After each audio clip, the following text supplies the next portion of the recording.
नेता प्रतिपक्ष जयराम ठाकुर के सरकारी आवास के ऊपर ड्रोन उड़ाने को लेकर सियासी विवाद छिड़ गया है और हालांकि इसको लेकर बयान भी सरकार की तरफ से आए हैं, लेकिन नेता प्रतिपक्ष का कहना ये है कि हमारी जो जासूसी है वो यहाँ पर की जा रही है सरकार की तरफ से। पूरे विषय पर बातचीत के लिए खबरें अभी तक के साथ मौजूद हैं मुख्यमंत्री के प्रधान मीडिया सलाहकार नरेश चौहान, इन्हीं से बातचीत करेंगे। चौहान साहब, ये विधानसभा में भी ये विषय कल पिछले कल जोरदार तरीके से उठा।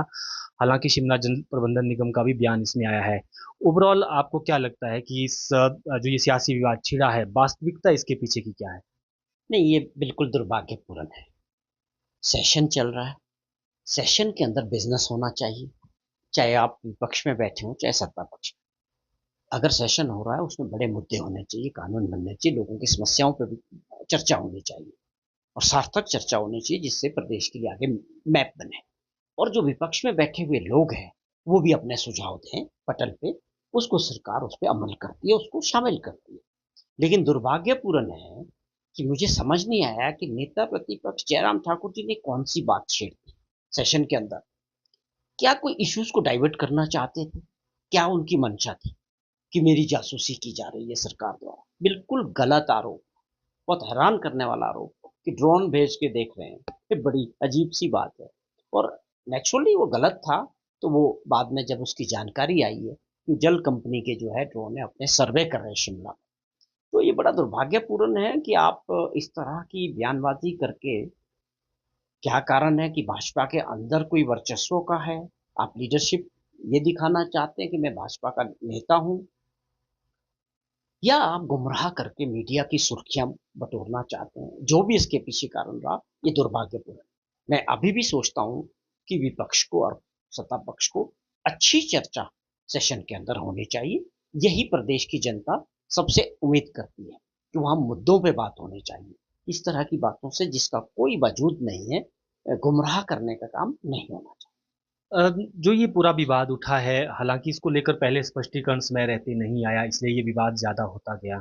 तो क्या देरी इसमें हुई या फिर इसमें बेवजह जो विपक्ष है वो इसको मुद्दा बनाने में लग गया?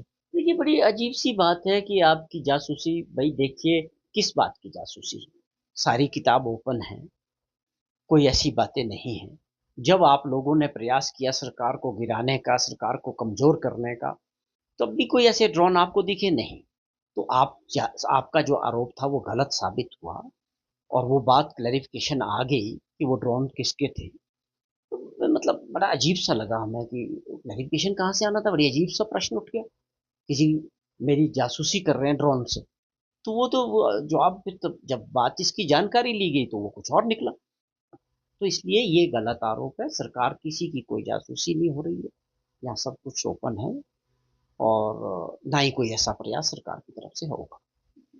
इसके अलावा जिस तरह से आर्थिक संकट प्रदेश में है, मुख्यमंत्री भी बार-बार कह रहे हैं और अभी जो मुख्यमंत्री मंत्रियों की सैलरी को भी जो है 2 महीने तक नहीं लिया जाएगा, ये विधानसभा में भी प्रस्ताव लाया गया है। नेता प्रतिपक्ष कह रहे हैं, बीजेपी के जो बाकी लीडर्स हैं, वो कह रहे हैं कि डेफर किया गया है, इसको ऐसा नहीं है कि नहीं ले रहे हैं। तो कहीं न कहीं ये डेफर करने की जो बात है, वो सरकार की तरफ से की गई है। यहाँ एक बात बहुत समझने की आवश्यकता है।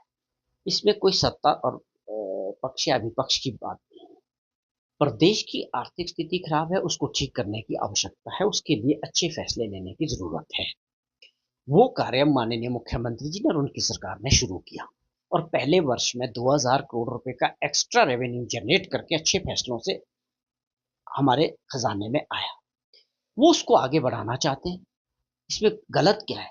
जो चीज़ों में सुधार होने की आवश्यकता है, अगर आप उन समस्याओं के प्रति आज जागरूक नहीं होंगे, उनके ऊपर आज ध्यान नहीं देंगे और फैसले नहीं लेंगे, तो क्या समझते हैं आप वो खुद सुधर जाएगी वो चीज़? आर्थिक स्थिति अच्छी नहीं है, लेकिन इसका मतलब ये नहीं कि विकास में कोई दिक्कत आएगी। 1.5 साल से ऊपर का समय हो गया, आपदा का समय देख लिया, सब कुछ करे, किसी चीज़ की कोई कमी नहीं। लेकिन अपने लोगों के लिए, आने वाली पीढ़ियों के लिए और प्रदेश हित में अच्छे फैसले लेना, मुख्यमंत्री जी अपनी ज़िम्मेवारी समझते हैं। उन्होंने अपना एजेंडा तय करा पहले दिन ही कि भई प्रदेश की आर्थिक स्थिति को अच्छे फैसलों के साथ अगले कुछ वर्षों में पटरी पे लाना है और प्रदेश आर्थिक स्थिति पे अपने पाँव पे खड़ा होगा तभी हम विकास की दृष्टि से इस प्रदेश को आगे ले जा सकते हैं। और आने वाले बच्चे जो पीढ़ियां हैं, युवा साथी हैं, जिनके लिए रोजगार की आवश्यकता है या गांव में जहां विकास की आवश्यकता है, उसके लिए हमारे पास अपने रिसोर्सेज होना क्या गुनाह है? उसके ऊपर विचार करना, उसके ऊपर फैसले लेना, ये तो अच्छी बात है।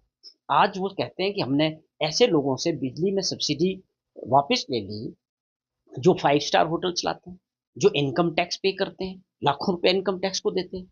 तो उन लोगों को क्यों सब्सिडी मिलनी चाहिए? सब्सिडी या राहत उन लोगों को दे रहे हैं जो समाज के वो वर्ग है जिनको इसकी ज़रूरत है, वो कंटिन्यू रहेगी। तो इन चीज़ों को पहली सरकार ने इसके ऊपर ध्यान नहीं दिया। लेकिन हमारी सरकार और माननीय मुख्यमंत्री जी ने प्रदेश हित में इस बात को समझा है। लेकिन इसका गलत प्रोपेगेंडा विपक्ष वालों को किसी को नहीं करना चाहिए।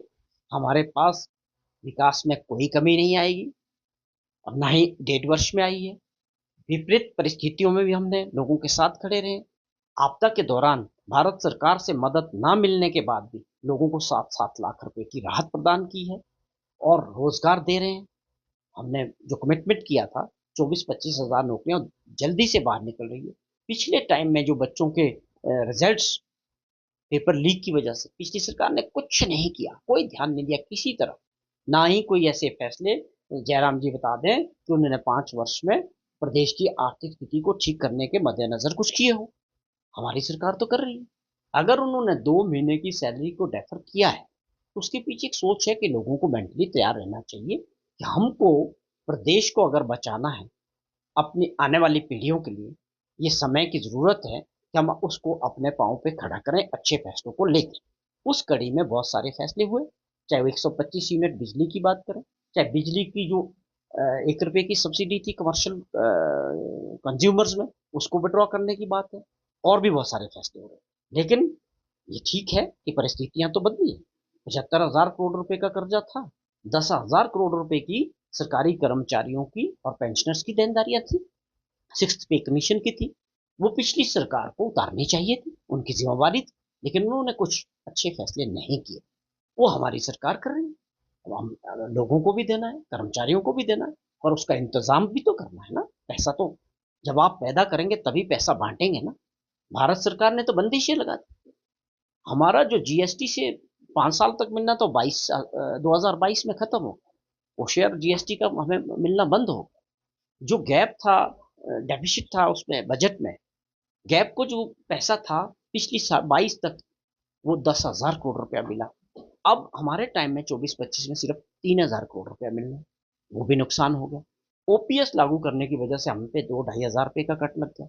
या आप ये समझें कि जो लोन लेने की सीमा है सरकार की, उसको 6,000 करोड़ रुपए में कैपिंग कर दी गई। तो ये बंदिशें हैं। अपना फाइनेंशियल डिसिप्लिन बनाने के लिए मुख्यमंत्री जी ने उसको समझा है कि हमको अपने रिसोर्सेज के अंदर किस प्रकार से हर वर्ग के लिए काम करना है।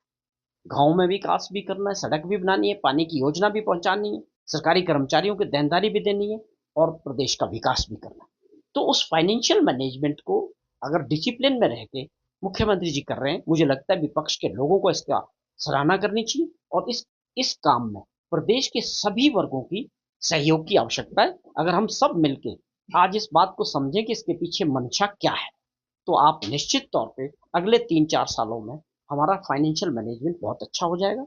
और जो एक मकसद है कि प्रदेश को एक अगले 7-8 सालों में अग्रणी राज्य बनाना है देश के अंदर, तो उस दिशा में ये मैं समझता हूँ बहुत ही महत्वपूर्ण कदम उठाए जा रहे हैं। चौहान साहब, देखा गया कि कर्मचारियों में सरकार के प्रति नाराजगी है और सचिवालय के कर्मचारी तो सड़कों पर उतर आए। सचिवालय के प्रांगण में उन्होंने धरना दिया, अभी भी काले बिल्ले लगाकर काम कर रहे हैं। क्या इस मसले का हल निकाला जा रहा है, या जो कर्मचारी प्रोटेस्ट कर रहे हैं उनसे आप क्या कहना चाहेंगे? देखिए, कर्मचारी सरकार से नाराज है, मैं इस बात से बिल्कुल सहमत नहीं। वो कर्मचारी हमारे भाई है, सरकार का हिस्सा है। और वो सरकार और वो मुख्यमंत्री जिन्होंने ओपीएस जैसा बड़ा फैसला करके दिखाया, जो देश के अंदर कहीं नहीं हो सकता था, हमारी सरकार ने और मुख्यमंत्री जी ने पहले कैबिनेट फैसले में किया। और उसके लिए सरकारी कर्मचारियों ने बार बार हमारे सरकार का और मुख्यमंत्री जी का आभार प्रकट किया कि आपने वो काम किया जिसके लिए हम लगातार 5 वर्षों तक जयराम जी की सरकार में धक्के खाते रहे, प्रदर्शन करते रहे, किसी ने नहीं पूछा। लेकिन हमारी सरकार की मंशा साफ थी, हमने पहला फैसला वो किया। 1,36,000 सरकारी कर्मचारियों को ओपीएस में ला के उनका लाभ मिला। तो हम सरकारी हितैषी सरकार है। ये मुख्यमंत्री जी ने बार-बार इस बात का ज़िक्र किया और ये सरकारी कर्मचारी भाई और पेंशन भाई भी जानते हैं कि कांग्रेस की जो सरकार सुक्खू जी जिसको चला रहे हैं, वो सरकारी कर्मचारियों की हितैषी है, क्योंकि हमने करके दिखाया। सवाल रहा ये कि हमने बनने के बाद हमारी सरकार ने 7% डीए दिया, 4% की एक किस्त दी और 3% की एक दी, हमने दिया। पेंशनर्स का डीए भी दिया। अभी 75 साल से ऊपर के जो पेंशनर्स हैं, 28,000 लोग, उनके लिए 200 करोड़ रुपए का इंतजाम किया। भाई हमने देनदारियां भी देनी, मंशा साफ है। मुख्यमंत्री जी ने एक ही बात कही है कि मैं इंतजाम कर रहा हूँ और बहुत जल्दी मुझे देना है, आपको डीए भी देना है, एरियर्स की तरफ भी सोच रहे हैं। उसी कड़ी में हमको ये जो फाइनेंशियल डिसिप्लिन की जो हम बात करते हैं कि कितना कमाई होगी, कितना खर्चा होगा, उसको कैसे बनाना है, उस पे बड़ा ध्यान देने की आवश्यकता है। मैं समझता हूँ इन ये कर्मचारी भाइयों का जो सेक्रेटरीट के हमारे कर्मचारी भाई हैं, एक दिन इन्होंने धरना प्रदर्शन किया है लंच टाइम में, उनका अधिकार है, लेकिन उसमें कोई संशय नहीं है। सरकार ने कोई इस बात को लेके कोई मना ही नहीं है। लेकिन एक ये ज़रूर है कि आपके अधिकार को माँगने का एक तरीका है। आपको किसी को दूसरों के बारे में एक सीमा में रह के अपने अधिकारों की बात करनी है। आप ऐसा ना करें कि जिससे दूसरों का आप आलोचना करें, वो सही नहीं है। उसको लेके डेडलॉक कोई नहीं है, वो काम कर रहे हैं और दूसरे कर्मचारी जो बाहर एनजीओज़ के फेडरेशन से, मेरे ख्याल में काफ़ी समय से वो मुख्यमंत्री जी से मिलना चाह रहे थे, तो वो मिले भी हैं। उन्होंने भी इस बात का ज़िक्र किया कि हमारे कुछ मसले हैं। मुख्यमंत्री जी ने उनसे मिलकर उनकी बात सुनी और उनको आश्वासन दिया है कि मैं तुम्हारी माँगों को विधानसभा सेशन के बाद सुनूँगा और मैं इस बात पे बिल्कुल साफ़ हूँ कि आपका चाहे डीए का ज़िक्र है, चाहे आपका एरियर का ज़िक्र है, हम इस पे काम कर रहे हैं। जैसे ही थोड़ी स्थिति ठीक होगी, हमने आपको देना है। उन लोगों ने आश्वासन दिया कि हम आपके साथ हैं। आपने हमेशा सरकारी कर्मचारियों का साथ दिया है, आप हितैषी हैं, तो मिल के मुख्यमंत्री जी को उन्होंने आश्वासन दिया है कि हम आपके ऊपर विश्वास करते हैं और जितना जल्दी हो सके आप हम इंतज़ार करेंगे, आप इंतज़ाम करके कुछ हमारा डीए रिलीज़ करें। तो मैं समझता हूँ ये लोग भी इसी लाइन पे हैं, कोई इसमें कोई डेडलॉक नहीं होना चाहिए। चौहान साहब, आखिरी प्रश्न।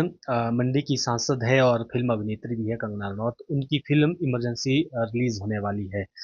उससे पहले उनके कुछ बयान जो है वो चर्चाओं में है। किसान आंदोलन को लेकर कुछ बातें उन्होंने कही और अब वो ये कह रहे हैं कि मुझे धमकियां भी मिल रही हैं। उनके बयानों को आप किस तरह से देखते हैं और फिल्म जो इमरजेंसी आ रही है उस पर आपका क्या रिएक्शन? 2 चीज़ें इसमें दिखती है। एक तो कंगना रनौत जी जिस लाइन से हैं और मोस्टली ऑफ द टाइम वो कंट्रोवर्सी में मीडिया के ज़रिए, शायद इसके पीछे इनकी एक सोच भी हो सकती है कि अपने आप को पब्लिसिटी के लिए ये ज़िंदा रखने के लिए भी ऐसा करते हैं। अब जैसे आपने ज़िक्र किया कि फ़िल्म आ रही है, हो सकता है उसको प्रमोट करने के लिए सुर्खियों में रहने से इनको कोई फ़ायदा होता होगा। लेकिन दुर्भाग्यपूर्ण क्या है कि कंगना रनौत बार-बार कंट्रोवर्शियल रहती है और मुझे लगता है कि ऐसे स्टेटमेंट देती है जो अभी उन्होंने किसानों के प्रति अपनी बात कही है, उसकी हम निंदा करते हैं और मैं समझता हूँ बहुत गलत बात उन्होंने कही और उसको लेके कांग्रेस पार्टी और सरकार सभी चाहते हैं कि भाजपा उनके ऊपर कार्रवाई करे और उनको इसके लिए माफ़ी भी माँगनी चाहिए और भाजपा को कार्रवाई भी करनी चाहिए। अन्नदाता जो पूरे देश को पालता है, मेहनत करता है, उनके बलिदान को समझना चाहिए। जो कंगना रनौत जी ने अपने विचार रखे, क्या वो भाजपा पार्टी के विचार हैं? तो उसको लेके कुछ बातें हुई है कि उनको बोला वो अधिकृत नहीं है। तो ये मैं समझता हूँ कि ये बहुत बड़ी समस्या भाजपा की। उनको अपना स्टैंड, अपनी बात क्लियर करनी चाहिए कि क्या उनका जो कंगना के जो स्टेटमेंट है किसानों के प्रति जो सोच है, क्या भाजपा की भी वही सोच है? अगर नहीं है तो आपकी क्या मजबूरी थी कि ऐसे लोगों को, जो फ़िल्मी दुनिया के लोगों को हिमाचल में जो है मेंबर ऑफ पार्लियामेंट बनाने के पीछे क्या मंशा रही होगी? क्या यही सोच थी कि इनको लाके किया गया कि कुछ इस तरह का माहौल ये देश में और समाज में बनाते रहें बीच-बीच में? ये बड़े गंभीर विषय है और हम फिर से एक बार ये अपील करते हैं कि इनके ऊपर भाजपा को कार्रवाई करनी चाहिए और इनको किसान भाइयों से, सबसे जो है देश के किसानों से माफ़ी माँगनी चाहिए। बिल्कुल मुख्यमंत्री के प्रधान मीडिया सलाहकार नरेश चौहान थे और इन्होंने नेता प्रतिपक्ष के घर के ऊपर जो ड्रोन उड़ाया गया है उसको लेकर स्थिति स्पष्ट की कि ये जो शिमला जल प्रबंधन निगम है उनकी तरफ से ये सारी मैपिंग यहाँ की जा रही है, वो सारा विषय था। और इसके साथ साथ जो आर्थिक संकट है, मंत्रियों ने और मुख्यमंत्री की जो सैलरी डेफर की गई है, वित्तीय अनुशासन की तरफ राज्य सरकार बढ़ रही है, इस तरह का दावा इनकी तरफ से किया गया है। बीटी जर्नलिस्ट अंकुर के साथ प्रदीप ठाकुर, शिमला।